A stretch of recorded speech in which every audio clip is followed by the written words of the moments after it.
আসসালামু আলাইকুম। আপনারা এরই মধ্যে বর্তমান যে সরকার, সেই সরকারের যে মনোভাব সেটা মোটামুটি আমার মনে হয় প্রকাশ পেয়েছে। বিশেষ করে ধরেন সবশেষ যেই ঘটনাগুলো ঘটছে, ডক্টর মোহাম্মদ ইউনূসকে সামনে রেখে ভারত, প্রথম আলো, আসিফ নজরুলদেরকে দিয়ে যেই তাদের পরিকল্পনা বাস্তবায়ন করছে, সেটার সবচাইতে বড় প্রমাণ হচ্ছে এই ফারুকীর যেই নিয়োগ দেয়া, এবং সেটাকে কেন্দ্র করে সারা দেশে, আমার মনে হয় বাংলাদেশের যত মানুষ এই বিপ্লবের সাথে ছিল, এমনকি আসিফ, নাহিদ, সার্জিস, তারপরে হাসনাত সহ যত সমন্বয়ক যারা এই যুদ্ধের সামনে থেকে ছিল, সবাই এটার ব্যাপারে একমত ছিল যে ফারুকীকে রাখা যাবে না। কিন্তু একটু চিন্তা করেন যে এই যে ফারুকীকে রাখা হলো সবার মতামত উপেক্ষা করে, কেন, কার জন্য? কারণ আসিফ নজরুলের কথা আপনি চিন্তা করেন। আসিফ নজরুল গেল 4 মাস 6 মাস আগেও যদি নাকি তার ফেসবুকের প্রতিটা পোস্ট কি সুন্দর জনগণের পক্ষে কথা বলতো, তাই না? এখন সরাসরি তিনি 180 ডিগ্রি ঘুরে গিয়ে তারপরে জনগণের বিরুদ্ধে চলে গেলেন। এর কারণ কি? নিশ্চয়ই এটার পেছনে কোনো একটা কারণ আছে। তো আমি একটা বিষয় নিয়ে কাজ করছি। সেই বিষয়টা নিয়ে কাজ করতে আমার আসলে অনেক গোয়েন্দা কর্মকর্তা, সেনাবাহিনীর অফিসার, সিভিল অনেকের সাথে কথা বলতে হচ্ছে, এবং সেই তথ্যগুলো ক্রস চেক করার জন্য আবার বাড়তি আরো অনেকের সাথে আমার ব্যক্তিগতভাবেও কথা বলতে হচ্ছে। অনেকে ফোন করছেন, এই গত 1 সপ্তাহ ধরে অনেকে ফোন রিসিভ করতে পারছে না, সেটার জন্য দুঃখিত। তো মূলত ওই কাজটা করছি, ওইটা করতে আমার বোধহয় আরো 2-3 দিন সময় লাগবে। এইটা নিয়ে ব্যস্ত আছে। সেই প্রোগ্রামটা দেওয়ার পরে আপনারা অনেক কিছু পরিষ্কার হয়ে যাবেন। তো তার আগে আপনাদেরকে একটু বলে রাখি, সেটা হচ্ছে যে ভাই, এই দেশটা আসলে আসিফ নজরুল আর ফারুকীরা যেভাবে চালাচ্ছে, এইভাবে চালানোর জন্য স্বাধীন হয় নাই। এই জন্য মানুষ রক্ত দেয় নাই। মানুষ যে কারণে রক্ত দিয়েছিল সেটার ব্যাপারে মোটামুটি এখন পর্যন্ত যে এই সরকার কিছু করবে না এবং তারা যে তার উল্টো দিকে যাচ্ছে, সেটা মানে আমি বলবো যে শতভাগ কনফার্ম হয়ে গেছে। যেই কারণে যারা এই বিপ্লব করেছেন, দেশের মানুষ এককভাবে কারোর উপরে কোনো দেওয়ার এখানে সুযোগ নাই। একজন মা তার সন্তানকে ধাক্কা দিয়ে আপনার পুলিশের হাতে তুলে দিচ্ছে, সে পিঠ চাপড়াচ্ছে যে ইনশাল্লাহ ভালো কিছু হবে, বিজয় হবে। যাকে আটক করা হচ্ছে সে একদম পুলিশের চোখের দিকে চোখ রেখে তারপরে বলে দিচ্ছে ভয় দেখায় লাভ নাই, গুলি করছে, বুক পেতে দিচ্ছে যে আরো গুলি করো। এই আন্দোলনের ভেতরে বাংলাদেশের প্রতিটি মানুষ, সবার এখানে অবদান আছে। অতএব এককভাবে কৃতিত্ব নেওয়ার কিছু নাই, সবাই এখানে ভূমিকা রেখেছে। একমাত্র এই ভারতীয় দালাল আর ওই যে শ্রী কামার কুমার যারা আছে তারা বাদে সবাই এখানে আপনার অবদান ছিল। অতএব এই বিপ্লবের পরে যেভাবে গা ছাড়া দিয়ে তারপরে সবাই মনে করলেন যে বিজয় হয়ে গিয়েছে, ঘরে চলে গেলেন, এইটা হচ্ছে আমাদের সমস্যার সবচাইতে বড় ভুল ছিল এই জায়গাটা। অতএব এইটা ঠিক করতে হবে। যারা ছাত্ররা আছেন তাদেরকে আমি বলবো, এই যে গত যেই রদবদল হলো সেখানে মাহফুজ আলমকে আপনার প্রধান উপদেষ্টার বিশেষ সহকারী থেকে সরায় উপদেষ্টা বানায় দেয়া হলো।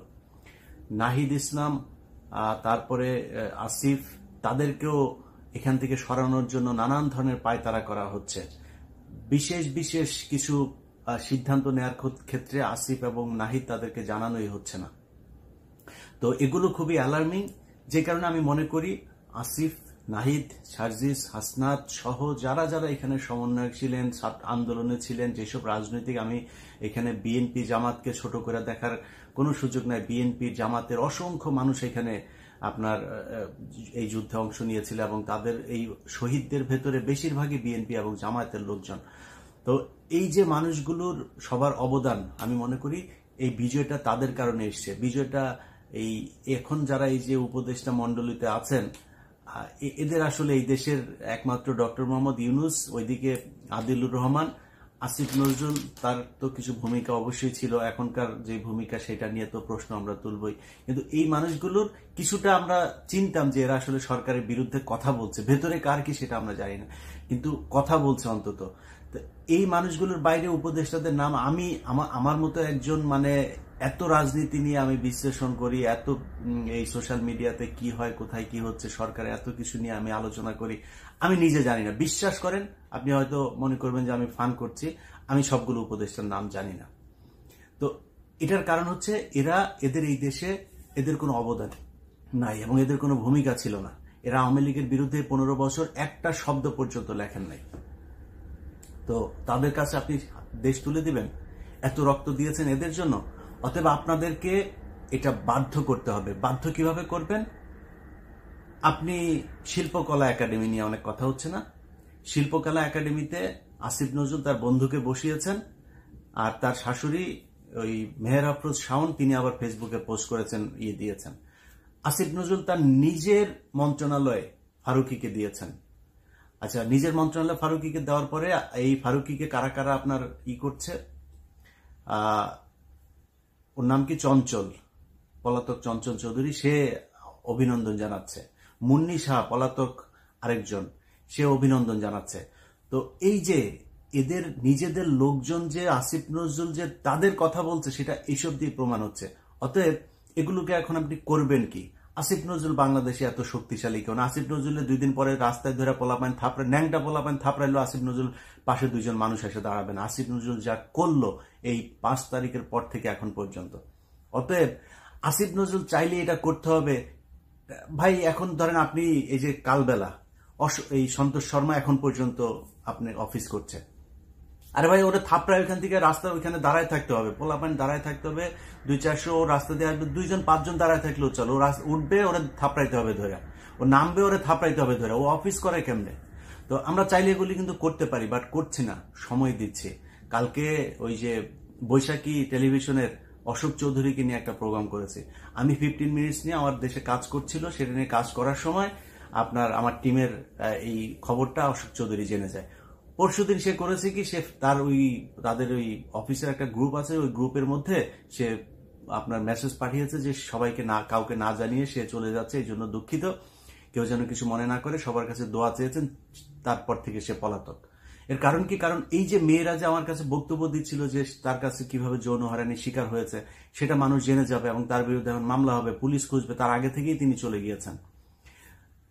এইরকম এই সাংবাদিকতা, এই যে বাংলাদেশের টেলিভিশন, পত্রিকা, বিভিন্ন জায়গায় এরকম বহু লোকজন আছে যারা কিনা আমাদের কথা শুনছে না। আমাদের দাবি একটা ছিল, সেটা হচ্ছে যারা এই কয় বছর দালালি করেছে তারা মিডিয়াতে থাকতে পারবে না। আমাদের সেই দাবি মানা হয় নাই। একজন আছে, সে নিজেকে বলে যে তাকে নাকি তারেক রহমান নাকি তাকে পাঠিয়েছে। তো আমি কথাটা সরাসরি বলছি যাতে তারেক রহমান এবং বিএনপি তার ব্যাপারে ব্যবস্থা নিতে পারে। ওয়াহিদুজ্জামান RTV-তে সে বসেছে, দখল নিয়েছে, নিয়ে 5 লাখ টাকা বেতন নিচ্ছে মালয়েশিয়াতে বসে। আবার দেশে কয়েকজন, আমার সাথে 2-3 জন টেলিভিশন পত্রিকা মালিকের সাথে কথা হয়েছে, তাদেরকে সে থ্রেট করছে, তাদেরকে নাকি তারেক রহমান নাকি তাকে বলেছে যে ওইগুলো দখল করতে। এখন দখল করবে না যদি নাকি ওরা কিছু টাকা পয়সা দেয়। কারো কাছে 2 কোটি, 3 কোটি, 5 কোটি করে টাকা যাচ্ছে। এই ওয়াহিদুজ্জামান অ্যাপোলো, সে RTV দখল নিয়েছে, কোনো সমস্যা নাই, তারেক রহমানের নাম ভাঙায় নিলেন, আমাদের কোনো সমস্যা নাই। আপনি তো আওয়ামী লীগের দালালি করেন না এতদিন, কিন্তু যাওয়ার পরে সে আওয়ামী লীগের পোলাপানকে ওইখানে বসায়, তারপরে বিএনপির পোলাপানকে ওইখান থেকে বার করে দিচ্ছে, আওয়ামী বিরোধী লোকজনের ওইখান থেকে বের করে দিচ্ছে। এই হচ্ছে এই অ্যাপোলোদের চরিত্র। মুসাদ্দেক হোসেন ফালু, তাকে RTV-তে ঢুকতে দেওয়া হচ্ছে না। তো এগুলো নিজেদের লোকজনকেই নিজেরা, আপনি ওই যে ওইদিকে আরেকজন আছে, সে কিনা আপনার হায়দার টায়দার, তাদেরকে বসায় রেখেছে। ডিবিসিতে এখনো পর্যন্ত 1 পাল রয়েছে। তো এই যে সরানো হচ্ছে না, আমরা কিন্তু এক এক করে সবগুলোর ধরবো, তখন হাত পা ধরে চাপাচাপি করলে লাভ হবে না। একজনের কোনো রিকোয়েস্ট, যে রিকোয়েস্ট করে, সেটা খালেদা জিয়া করুক, তারেক রহমান করুক, যে মনে চায় করুক, কারো রিকোয়েস্ট কিন্তু শুনবো না। ভালোই এখনো সময় দিচ্ছি, অশোক চৌধুরীর মতো ধরার আগে সুন্দর করে এগুলোরে সরান। আপনাদের কাছে আমাদের কোনো চাওয়া নেই। আপনি বিএনপি করেন, জামাত করেন, আমি 2 দলই করি, আমার বিএনপি জামাত নিয়ে কোনো সমস্যা নাই। কিন্তু আওয়ামী লীগের যে দালাল্লা এতদিন ছিল, যারা শেখ হাসিনার সব লুটপাট, খুন, গুম এগুলোর বৈধতা দিয়েছে, সেটার বিচার করতে হবে এবং তাদেরকে ওইখান থেকে সরাইতে তো হবেই। এটা নিয়ে তো কোনো প্রশ্নই নেই, এবং বিচারও করতে হবে। সো এই জায়গাগুলো আপনার হচ্ছে। এখন যেটা বলছিলাম সেটা হচ্ছে যে এই সন্তোষ শর্মা, প্রথম আলো, ডেইলি স্টার, এদেরকে জোর করে ওইখান থেকে সরাইতে হবে। একটা জুজুর ভয় দেখায় দাড়ি টুপিওয়ালারা এদেরকে দেখলে পশ্চিমারা এই করে ফেলবে ওই করে ফেলবে। আমি চাইও না সেরকম পরিস্থিতি তৈরি হোক, কিন্তু এই বাংলাদেশের মানুষ শাসন করবে। আপনি যা মনে চায় তাই করছেন, হিন্দুরা, তারপরে ওইদিকে ইসকন টিসকন যা মনে চায় তা করবে, তাদের কিছু বলা যাবে না। আর আলেমরা মাঠে নামলে পশ্চিমারা এই করে ফেলবে ওই করে ফেলবে। কি করে ফেলবে? পশ্চিমারা এই রক্ত দিয়ে তারপরে দেশ স্বাধীন করছে, তাদের এই স্বাধীনতা নাই, তারা এটা চাইতে পারে না। এখনো পর্যন্ত ভারতের দালাল প্রথম আলো, ডেইলি স্টার তারা এইভাবে প্রকাশ্যে চলবে। তাদের এখানে এই আন্দালিত রহমান, পার্থ, রুমিন ফারানা, মঈন খান, নুরুল হক, রাশেদ খান এরা গিয়েছে। সব কটাকে মনে রাখা হবে, বলে রাখলাম। ভালো, আপনাদের সাথে এর মধ্যে অনেকের সাথে আমার খুব ভালো সম্পর্ক ছিল, সব কাটাও, একটাকেও ছাড়া হবে না। যখন যেটাকে সুযোগ পাবো একদম ভরে দেওয়া হবে, এটা বলে রাখলাম, একদম প্রকাশ্যে হুঁশিয়ারি করে রাখলাম, লাভ নাই। তো এদেরকে যারা জায়গা দিচ্ছেন তাদের ব্যাপারে আপনার করতে হবে। শিল্পকলা একাডেমি, তারপরে বিভিন্ন গণমাধ্যম, ভাই আপনাকে জোর করে যাইতে হবে। ওই যে কওমি সম্ভবত তারা, বা চরমনে আমি জানি না, কলরব আছে, সাইমুম শিল্প গোষ্ঠী আছে বাংলাদেশের। এই আপনাদের শিল্প গোষ্ঠী নাই ইসলামী ভাবধারার? আরে ভাই, আপনারা যা দখল করবেন, শিল্পকলায় নাটক হবে, আপনারা যেটা করবেন সেই নাটক হবে। এই নর্তকীদের নাটক হবে না, ভারতের এই উদিচিয়ার, এই ছায়ানট, এদের নাটক হবে না। আপনারা নাটক করবেন, আপনারা গান গাবেন, আপনারা শিল্প চালাবেন। এই দেশের শিল্প চলবে আপনাদের কথায়। আমি অনুরোধ থাকলো, যারা এই ধরনের শিল্প গোষ্ঠীগুলো আছেন, আপনাদের এখান থেকে আপনারা দাবি করবেন কেন ডিজি কি হবে? আপনারা ডিজি বানাবেন ওইখানকার, আপনাদের কথায় শিল্পকলা একাডেমি ডিজি হবে। সো আপনাদের মধ্য থেকে হবে। আপনারা যে নাটক করা শুরু করেন, ওরা একটা এই বের করেছেন, কয়দিন আগে একটা নাটক করেছে, নাটক করে বলছে ওদেরকে নাকি নাটক করতে দিচ্ছেন না, নাটক করতে বাধা দেওয়া হচ্ছে। এগুলো সব গোয়েন্দা সংস্থার বানানো, এখনো তো অ্যাক্টিভ না, ওদের বানানো। ওদেরকে বাধা দেওয়া যাবে না। আমরা নাটক করব, নাটক করতে চাই, আপনারা যা নাটক করবেন। খুব সূক্ষ্মভাবে চিন্তা করতে হবে, সময়টা খুব দ্রুত চলে যাচ্ছে। অতএব কে কোনটার দখলে নেবেন, কে কোনটা কার কথায় চলবে, সেটা দায়িত্ব নিবে এই দেশের মানুষ, যারা কিনা রক্ত দিয়েছে। এইখানে কোন ফারুকি টারুকি এইসব চুচিলরা এখানে জীবনে কোনোদিন বাংলাদেশের মানুষের পাশে এসে দাঁড়ায় নাই। ওদের কথা এই দেশ চলবে না। সো আপনাকে জোর করে দখল করতে হবে। এখন যদি মনে করেন আপনি সন্তোষ শর্মারে থাপড়াইতে গেলেন, আপনি কালবেলাতে, তো সন্তোষ শর্মা কালবেলায় গেলে কি হবে? পুলিশ ধরবে আপনারা। পুলিশ ধরে কি করবে? গুম করে ফেলবে। আমরা ঘোড়ার ঘাস কাটি না বসে বসে। ডেইলি স্টারের মাহফুজ আনাম যদি অফিস থেকে ওঠার সময় যদি ওরা ধরে থাপড়ায়, পোলাপান যদি জুতা টুতা মারে, কি করবে? আপনার ধরে নিয়ে যাবে, রাইট? তো কি হয়েছে? সমস্যা কি? আমরা কিন্তু এটা করব, আগে থেকে বলে রাখলাম, এটা কিন্তু করা হবে। আপনারা না করলেও আমরা কিন্তু এটা অর্গানাইজ করব, সময় দিচ্ছি। তার আগে এদেরকে সরাইতে হবে। প্রথম আলো এখন পর্যন্ত গত সপ্তাহে নিউজ করেছে, বগুড়াতে একটা ছেলেকে পাঞ্জাবি পরায়া, টুপি পরায়া, তারপরে র্যাবের সাথে আইনা মিডিয়ার সামনে ট্রায়াল দেওয়া হলো। কি? সে তার মাকে খুন করেছে। খুন করে তারপরে ফ্রিজের ভেতরে ঢুকে, প্রথম আলো শুরু করলো, প্রতিটা টেলিভিশন পত্রিকা নিউজ করেছে।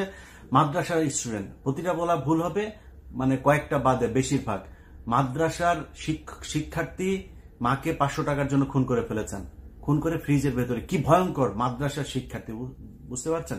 তার 2 দিন পরে দেখলাম ভাড়াটিয়া খুন করেছে, তার মাকে খুন করেছে। এই খবরটা সত্য না। তাহলে এই খবরটা ছড়ালো কে?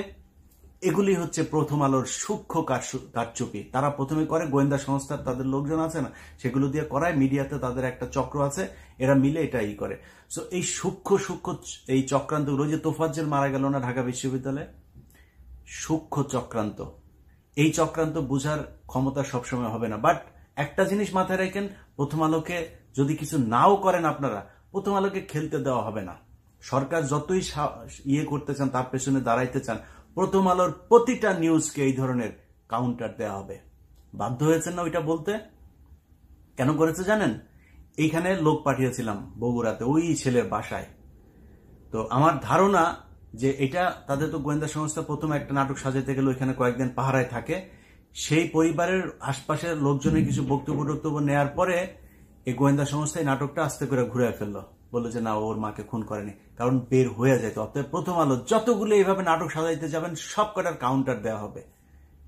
এই আগের মতো টঙ্গিবাদ এইসব বলে নাটক সাজায় মানুষকে হত্যা করবেন, বাংলাদেশের মানুষের বিরুদ্ধে যা কাজ করবেন, এটা করতে দেওয়া হবে না। যাই হোক, আমি আমার কাজ করছি ভাই। আমার জীবন যতদিন থাকবে ততদিন আমি আমার কাজ করে যাব। আপনাদের কাছে অনুরোধ, ভাই এই দেশের, এই বাংলাদেশ আমার কিছু দেখ, বাংলাদেশের কাছ থেকে আমি বিশাল কিছু চাই, আমার কোনো পদ দেন, কিচ্ছু চাই না ভাই, এই দেশটা ভালো থাকুক। কিন্তু সমস্যাটা কোথায় জানেন, মানে প্রতিটা মানুষের ভেতরে দেখলাম এইটা চাই, ওইটা চাই, এই তদবির, ওইটা লাগবে, এইটা লাগবে। ভাই নিজের ছাড়া এই দেশের কথা একটা মানুষ চিন্তা করে না। এই দেশটার জন্য কিছু করেন, চিন্তা করেন। আমি আমার জায়গা থেকে যা করার আমি সারা জীবন ওইটাই করে যাব, আল্লাহ যদি মস্তিষ্ক যদি সুস্থ রাখেন। আপনাদের কাছে অনুরোধ, যা করার জোর করেই করতে হবে, আদায় করে নিতে হবে। আসিফ নজরুল্লাহ আপনাদের কথায় সরকার চালাবে না। আল্লাহ হাফেজ।